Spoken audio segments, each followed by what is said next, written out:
What's up, conscious creators? When you feel that resistance to doing that task that you really want to do, that big rock, that big leverage point in your business or your career or your health goals, or even taking those steps towards bringing the kind of connections and relationships you want into your life, you might feel that resistance to taking that action because the brain circuits, they need warming up.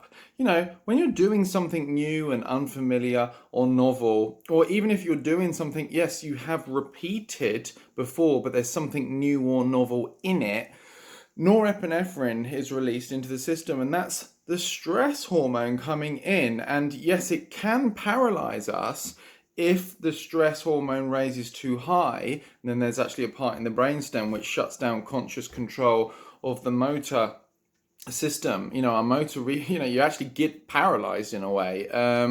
That's that feeling of giving up, that's that feeling of overwhelm and wanting to quit.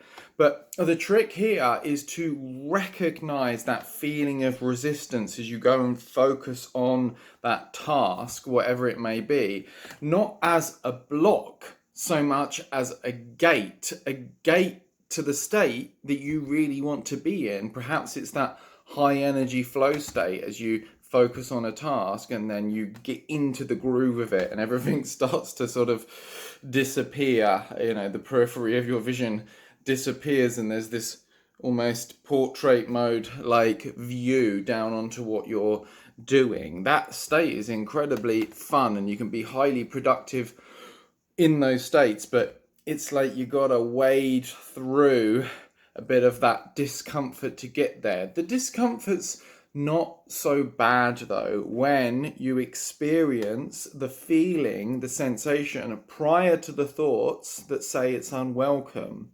It's about introducing the behavior of just seeing that resistance as the gate and then just taking the action, and then self-rewarding the process through short-term positive self-talk, recognizing the milestones, even if that's just starting. You're just starting, and then you're like, right, I'm starting, I'm doing it. And then that is what is going to have dopamine released into the brain. That's that feeling of self-satisfaction. And the dopamine actually has the effect of suppressing the norepinephrine. And so it's giving you more headroom to be able to do more work, to be able to focus and direct your energy towards this thing more so. A lot of this is based on the works of Andrew Huberman, Stanford University neuroscientist researcher. He's sort of becoming a bit of a public speaker for this stuff, but I can see the synergy with a kind of coaching that I'm doing and the bridges between the science and the spirituality, and it's super interesting. So we're talking about feeling the resistance.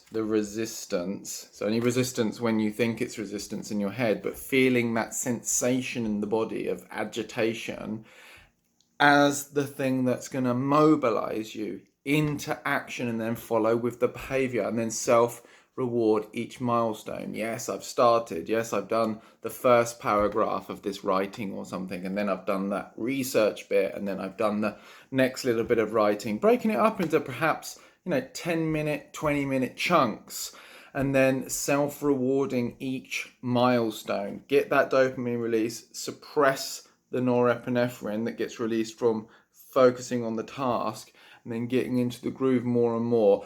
The stress hormone dropping, and then all the bliss chemicals that get released when you're in that nice flow state, which you will get into with a lot of tasks if you just focus. Recognize that after 25, neuroplasticity isn't so passive anymore. It becomes an active process. We can have just as much neuroplasticity as an adult. We can change our brains just as much, because that's what you're doing with new behaviors and new and novel things. You're changing your brain, you're making new connections, you're firing and wiring new circuits. And so, yes, that's got to warm up. And yes, the more you put that focus on those particular circuits, the more those circuits are going to be marked for change through neurotransmitter hormone cocktails in your brain, and then myelin wraps and all these processes to make the circuitry more conductive. This is how the brain is changing, and you're doing that changing when you're engaging with it. Focus, intention, just moving through that resistance, self-rewarding each milestone. Hope this helps. Peace.